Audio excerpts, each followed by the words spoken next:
You feeling good?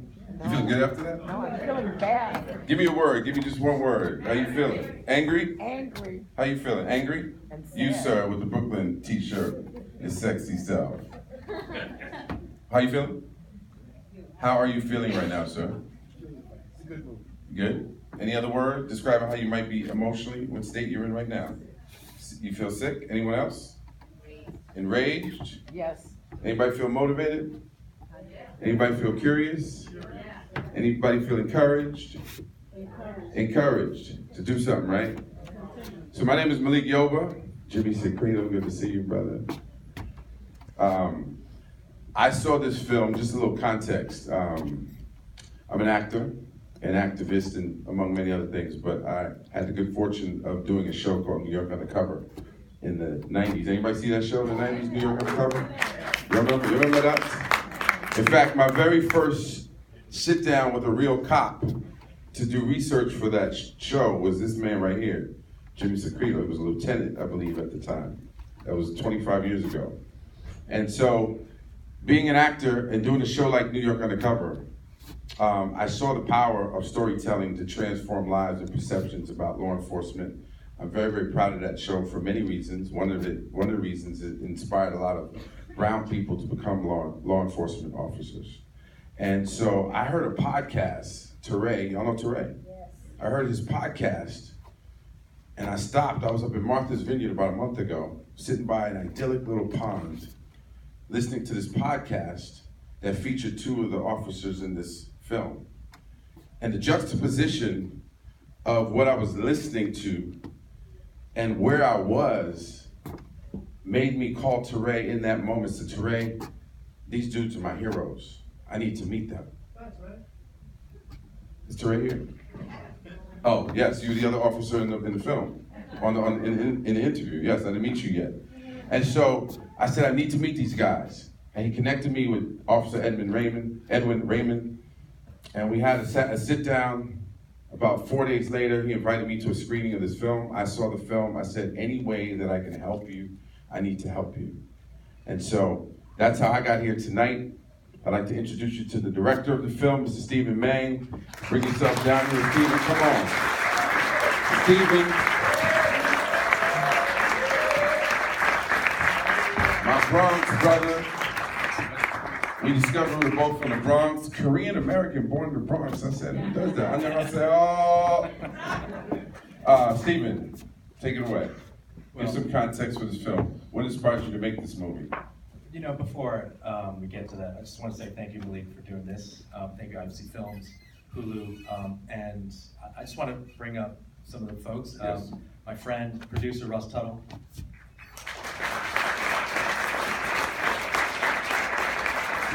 And, you know, we owe a huge debt of gratitude to these unbelievably brave individuals of the NYPD 12 and the other subjects of the film. Please.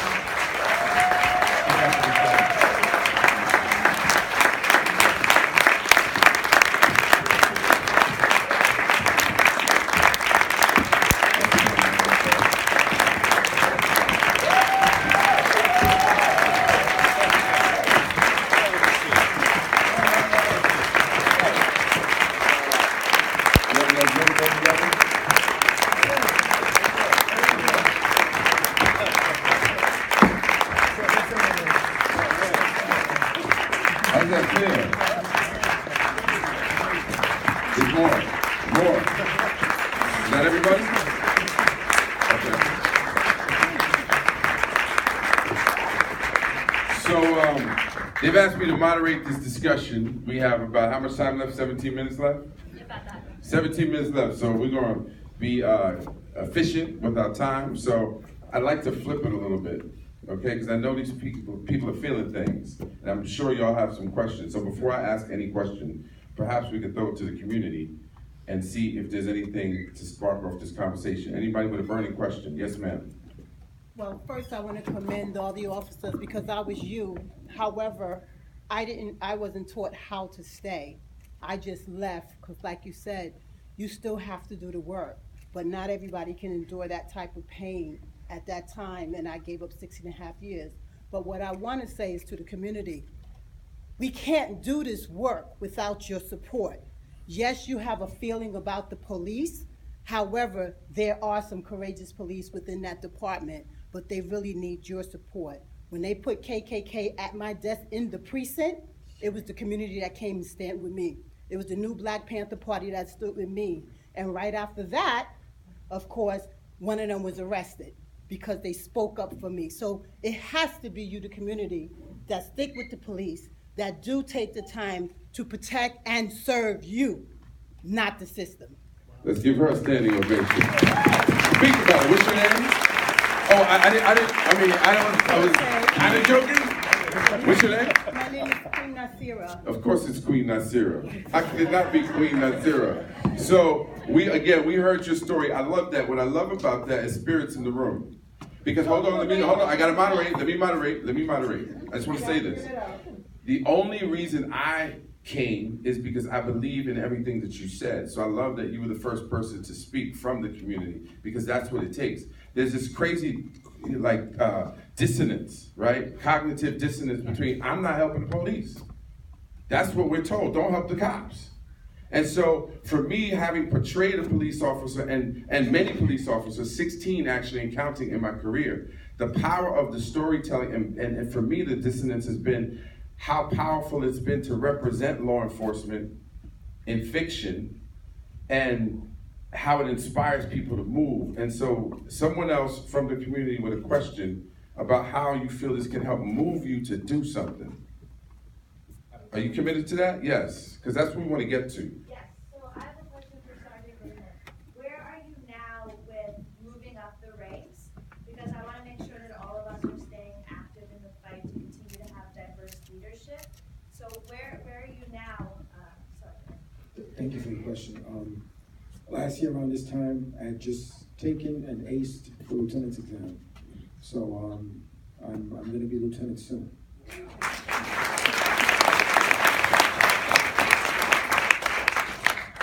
Because I was held over for 9 months from becoming sergeant, it's part of the reason that I'm not lieutenant now, because you need 2 years in rank, and I'm 6 days shy of that now. But once I get the time in rank, then when the next class goes in, I should be promoted. And I will continue to fight as no matter how high I go, I will never forget coming from here, and I will continue this work. Was that a question? Was that a question? Your hand went up, no? Okay, cool. Anyone else? Yes, right here. Go ahead. Yeah, sure. I see that a lot of the people who are affected by what's going on are, of course, the most marginalized, disenfranchised people within the community. Anyone on the panel, anyone, what do you think will take to get some type of real impact or real change in where this film will really resonate with people? We know the marginalized people, people of color that are impacted by the quotas. The statistics are there. The NYPD is there. The Stop Question and Frisk reports from Elliot Spitzer, the Stop Question and Frisk report from Eric Schneiderman, they're all there. What do you think it will take to move this forward, to really someone to say this must stop, this must not continue to go on? A lot more people need to see this movie. Yeah, absolutely. This movie, pushing it. I would like to hear from. All right, can we do a little community exercise? I've never done this in my life. Can we do that? Pull your phone out. Let's be active. Pull your phone out. Google crime and punishment. Cut and paste it.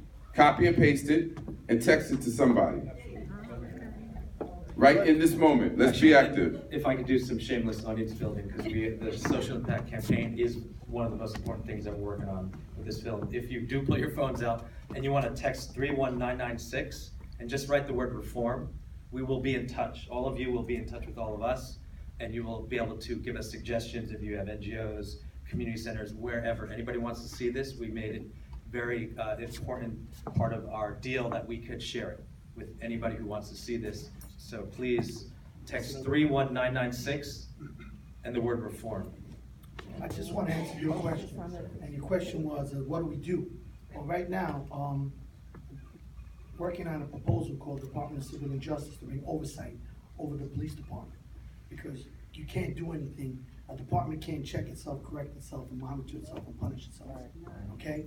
And so, if you want to support this, all right, like you said, My number is 347-867-6242, and that's Private Investigator Manuel Gomez. I will be in City Hall, I will be in Albany, and so will my brother from another mother and the rest of them here, supporting this new oversight that's gonna take away the power from the people that I call the untouchables, the prosecutors, police department, Department of Corrections, and the fire department. There is no oversight over them. We've been saying this for over 30 years. Nothing has happened. Now, it's going to happen, okay? So if you want to support this, when you see us having a hearing, come out. Text, like you said, crime and punishment, make everybody know I'm being aware of this. I also want to add to that. The first thing that really needs to happen, though, is the NYPD needs to admit that they have quotas.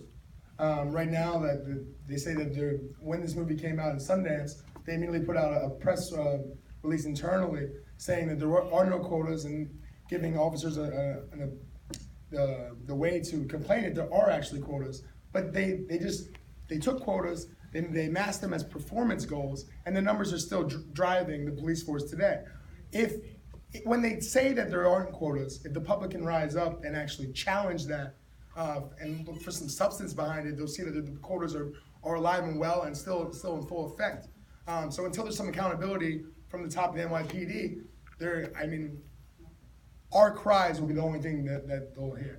Okay. Hold on. I was just told you have 2 minutes. It's 120 seconds. So, quick question, sir. Are there any current political candidates or current, New York City or New York State offices that you got that are calling Yes, what you got? that's what I'm working on, and after this, you can come see me, and I'll fill you in on it. Were you asking about like who you might want to vote for? Actually, Senator John D. Francisco, I'm gonna be meeting with Senator Blake as well, so, and I'm also talking to Jumaane Williams as well. Do we have to leave? Y'all got somewhere to go? No. Y'all want to hang out? People are motivated. They feeling stuff. Right. Y'all feel like Drake right now, all up in your feelings. Key, are you with me? We have to get out the room? One more question, and we're leaving? Okay. Yes, sir. Hi, my name is Alan Beretta. I work for the Department of Education. I'm the founder of the first Black and Latino Employee Resource Group. I just want to say thank you to you all. 2 questions that I had was around, I noticed in the documentary, I think it was the Latino Officers Association. I'm wondering why isn't like the Guardian and Noble and all those other organizations trying to really push? And then the second thing is, there's a big issue of institutionalized racism that people of color face every day, not just in the NYPD, but other city agencies. And I'm just trying to figure out, how do we do that? How do we overcome some of that stuff? Those are 2 huge questions, and I don't know if we have time for 2 huge answers to those. Do we have time for that? We can. Okay, so we can at least talk about the Latino. I'm the president of the Latino Officers Association, and I'm actually the Nobles and all those other groups you mentioned. We actually have contact with them. They actually joined us in a lot of things that we did. So they're involved. So because the National Latino officers, Tony Miranda is number 1. Yep. Well, you see me in the movie, so I'm involved. We're involved, right? Not afraid. There's a lot of groups. There's a lot of community groups involved. But like I said, the NYPD, the police department is well intentioned in a lot of things. All the programs that they had a well intention, but can't have a well intentioned program that does some things that are negative, like quotas, right? So that's things that we need to change. We need to vote for the right mayor. We need to vote for the right politicians, and that's important, right? And we need to get involved with the police department. The police department is here to serve the people of the state of New York, right? And we got to make a partnership with that, and that's the only way to bring change. Not to take us to church on Friday night, but this is a deeper thing. I'm looking around the room and I see seniors, I see young people, and the question I ask, at 20 years old, I was beaten up by 4 white cops right across the street at that McDonald's. I used to run a group called the City Kids Foundation. And there was some kids messing around. Someone called the cops. Cops come, I get separated from my girlfriend. I tap her, captain, I didn't know it was a captain, he just had a white shirt on. Excuse me, officer, she's with me. Next thing I know, 4 white cops throw me on top of a car, handcuff me, take me to the 10th precinct, and charge me with disorderly conduct. Well, my first instinct was to break up the fight, or try to prevent those young people who were causing trouble. They were legitimately causing trouble. They threatened to shoot the person behind the counter with a water gun. And my instinct was, let me talk to these young folks. I chose not to get involved. Next thing I know, I get hemmed up, beat up by the cops. Cut to, I'm 23 years old, sitting in a meeting with city commissioners. I used to run a group called the City Kids Foundation. And at that time, I was working in 13 high schools in New York. And I might have said that, but I repeat that to simply say that I'm doing the work. And in that moment, I chose not to do the work. And then I got hemmed up. And I'm at this meeting with the police commissioners. Lee Brown was at the podium. And they're talking about what they need to do to protect young people in New York City. And I raised my hand, I said, as the youngest person in this room, I need to know what you're gonna do, Commissioner Brown, to prevent other young men from being handled by 4 white cops in this city. He said, call me. I said, no, you call me. I walked up to the podium, gave him my card, and he called me. And we sat at one police plaza and we talked about this. This is 1987, 8, whenever he was here.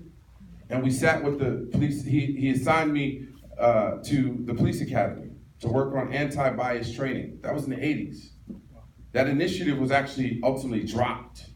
But the point is, as we sit in this room as individuals with thoughts, with hearts, with spirits, with emotions, with reactions to these films, with reactions to the stories, with reactions to the plight of these people, we have to ask ourselves a question.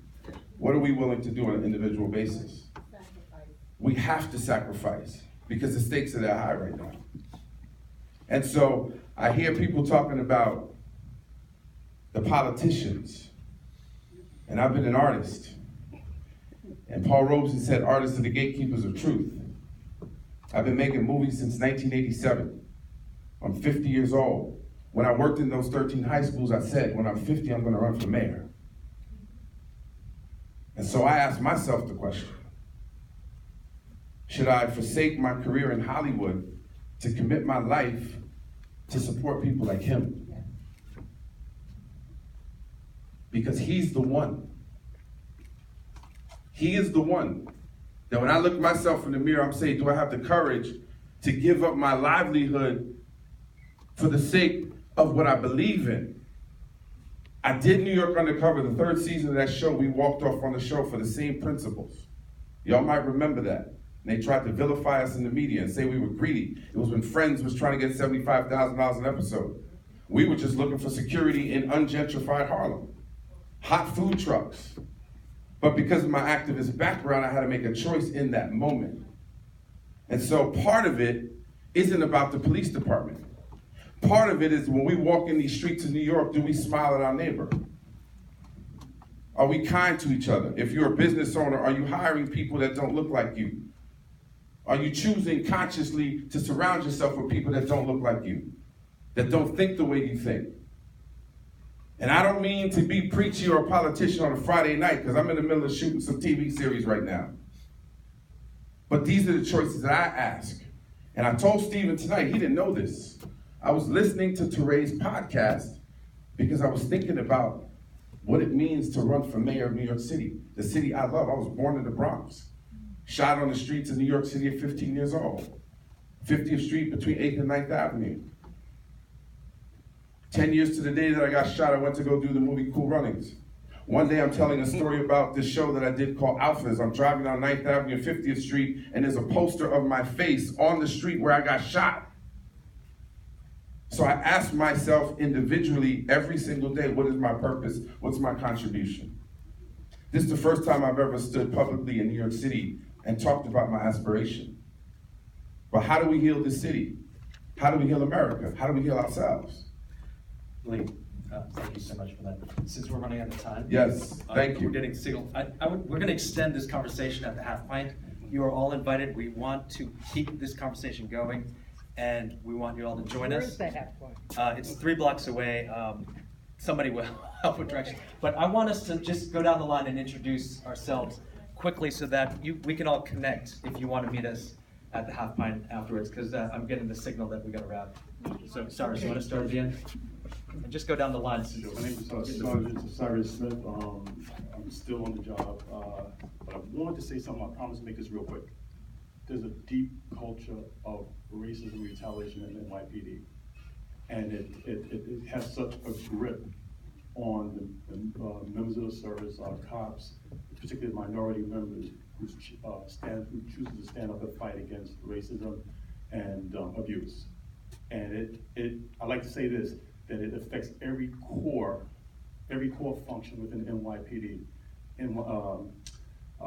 Internal affairs, the medical division, you guys don't know about this, but it affects to the point that it destroys the lives of minority cops. And this is the culture that we're dealing with, and everybody has to know this.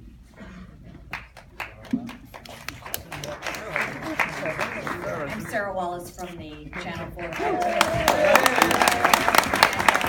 Proud to have been able to have our coverage of the NYPD 12 and the issues that are affecting minority communities.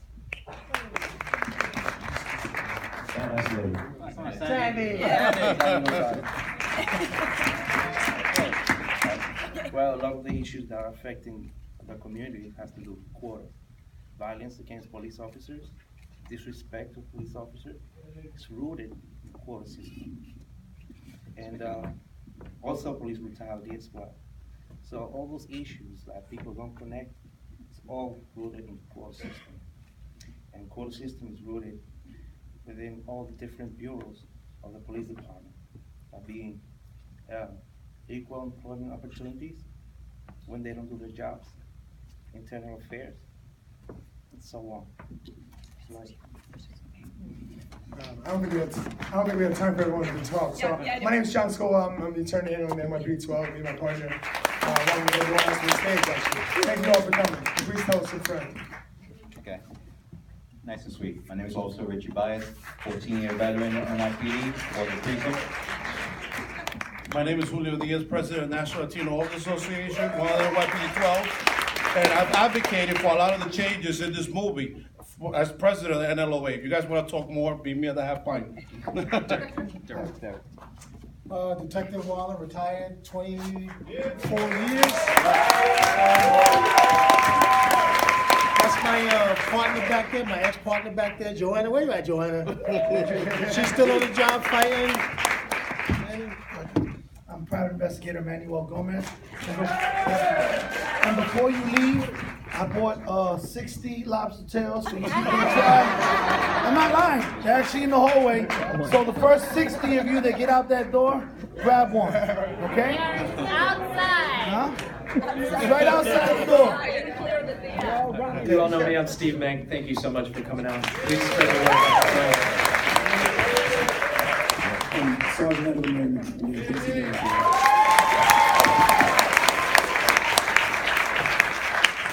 Telefax to follow. Ross Tell, producer. Half Pint is 3 blocks that way, indeed, West 3rd and Thompson. So hope to see you all there. Shots! Get your lobster tails.